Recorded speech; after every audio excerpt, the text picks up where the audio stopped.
हम जानते हैं कि पृथ्वी के ऊपर अलग अलग ऊंचाइयों पर हजारों की तादाद में सैटेलाइट्स घूम रहे हैं। इनमें से बहुत ऐसे हैं जो सही से काम कर रहे हैं, लेकिन कई ऐसे भी हैं जिनका मिशन कंप्लीट हो चुका है और उन्होंने काम करना बंद कर दिया है।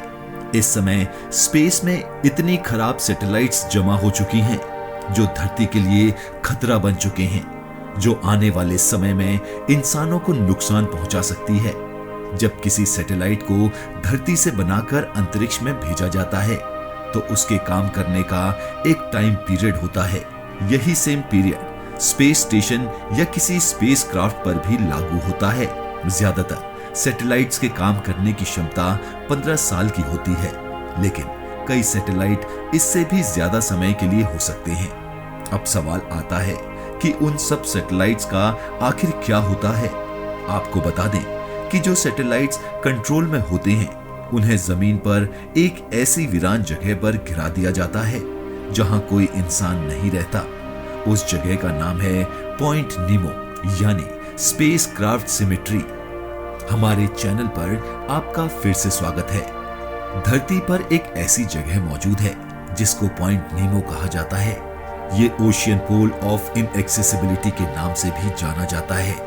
ये जगह साउदर्न पैसिफिक ओशियन में जमीन और इंसानों से काफी दूर पे मौजूद है, लेकिन ये जगह खाली नहीं है। महासागर के सतह के 4 किलोमीटर नीचे मौजूद ये पॉइंट नीमो पृथ्वी की सबसे बड़ी स्पेस क्राफ्ट सिमेट्री है, जिसमें 1970 के दशक से अंतरिक्ष से आए कई खराब चीजों को गिराया जाता है। दुनिया की स्पेस एजेंसी इसे south Pacific ocean uninhabited area से जानती है, लेकिन लोग इसे स्पेस क्राफ्ट सिमेट्री भी कहते हैं। पैसिफिक ओशियन के इस हिस्से में दूर दूर तक कोई आइलैंड नहीं है, यानी कहें तो इस जगह से सबसे पास का आइलैंड हजारों मील की दूरी पर मौजूद है।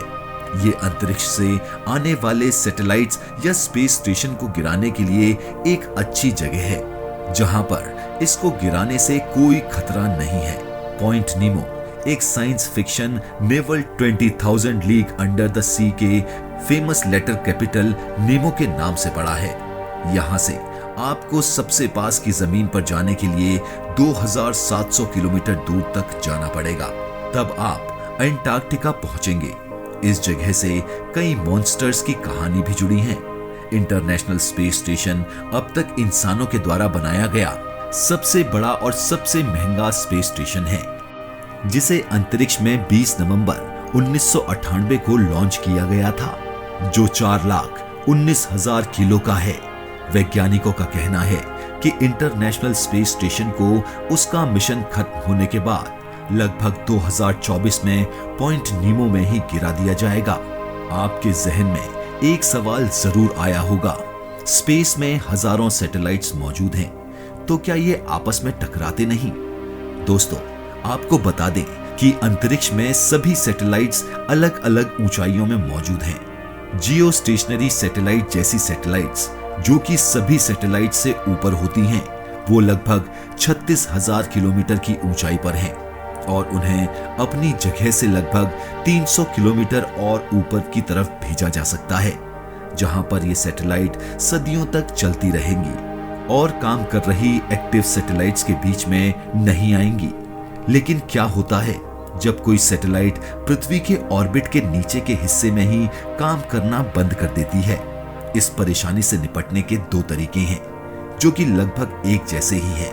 पहला, अगर सैटेलाइट छोटी है तो उसकी स्पीड को धीमा कर दिया जाए, जिससे जब वो पृथ्वी के वातावरण में एंटर करे तो पृथ्वी की सतह तक पहुंचते हुए जल जाए। लेकिन पूरी तरह से जलने के लिए एक सैटेलाइट को 20 साल लग जाते हैं, और अगर इसकी पृथ्वी की सतह तक पहुंचने से पहले ये पूरी तरह से नहीं जली तो इससे लोगों को खतरा हो सकता है।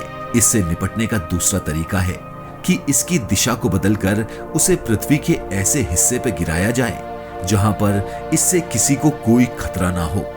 इसीलिए इसे पृथ्वी में स्पेस क्राफ्ट सिमेट्री में डाल दिया जाता है। पॉइंट नीमो में रशिया के 200 यान, जापान के 4 कार्गो क्राफ्ट्स और ESE के 5 ट्रांसफर व्हीकल्स मौजूद हैं। इसके साथ ही यहाँ पर रशिया के 6 सैटेलाइट स्पेस स्टेशन और फेमस मीर यानी मीर स्पेस स्टेशन भी मौजूद है। महासागर के इस हिस्से में बड़ी तादाद में अंतरिक्ष का इतिहास मौजूद है, लेकिन समस्या ये है कि ये सभी एक या दो टुकड़ों में मौजूद नहीं हैं। पृथ्वी के वातावरण में प्रवेश करना किसी भी वस्तु के लिए बहुत खतरनाक होता है, फिर वो चाहे कोई उल्का पिंड हो या कोई स्पेस स्टेशन। ये इतनी तेजी से पृथ्वी के वातावरण में प्रवेश करता है जिससे इनका बहुत सा हिस्सा वातावरण में ही जल जाता है। इसीलिए पृथ्वी की सतह पर सिर्फ कुछ बहुत बड़े उल्कापिंड या स्पेसक्राफ्ट छोटे आकार में होकर पहुंचते हैं। अब तक इस सिमेट्री में सबसे बड़ा अंतरिक्ष यान जो गिरा है वो रशिया का मीर स्पेस स्टेशन है। 143 टन का ये स्पेस स्टेशन 15 साल तक अंतरिक्ष में रहने के बाद मार्च 2001 में यहां गिराया था। ये 95 किलोमीटर की ऊंचाई पर ही टूटने लगा था। जब तक ये 85 किलोमीटर तक पहुंचा तब कई छोटे छोटे हिस्सों में टूट चुका था। आखिर में ये सिर्फ 20 या 25 टन का ही बचा था और समुद्र पर गिरने पर इसके 6 टुकड़े हो गए थे। जब अंतरिक्ष से कोई चीज पृथ्वी के वातावरण में प्रवेश करती है तो जलती हुई आती है। उस तरह से सभी यान भी जलते हुए आते हैं। इनका काफी हिस्सा तो जल जाता है, लेकिन कई बार फ्यूल टैंक, प्रोसेसर व्हीकल बच जाते हैं, क्योंकि ये अक्सर टाइटेनियम अलॉय या स्टेनलेस स्टील से बने होते हैं और इनके अंदर कार्बन फाइबर लगा होता है जो इन्हें बहुत ज्यादा तापमान में भी सही सलामत रखता है। पॉइंट नीमो में अंतरिक्ष यानों के ये टुकड़े दूर दूर तक फैल जाते हैं।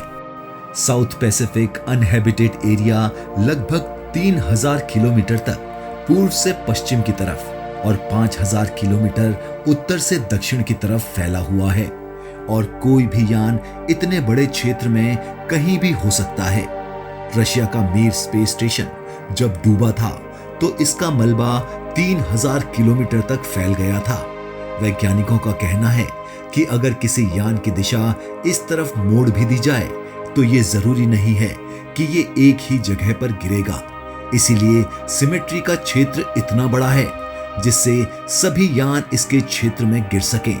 जब कोई अंतरिक्ष यान इस जगह पर गिर रहा होता है तो उसके वातावरण में क्रैश करने से पहले उसके बनाने वाले देश चिली और न्यूजीलैंड की मरीन अथॉरिटीज को आगाह कर देते हैं, जिससे कि वो उस जगह पर जाने वाले जहाजों को रोक सकें। यहाँ से गुजरने वाले हर जहाज और हवाई जहाज को आगाह करने की जिम्मेदारी इन्हीं अथॉरिटीज की होती है।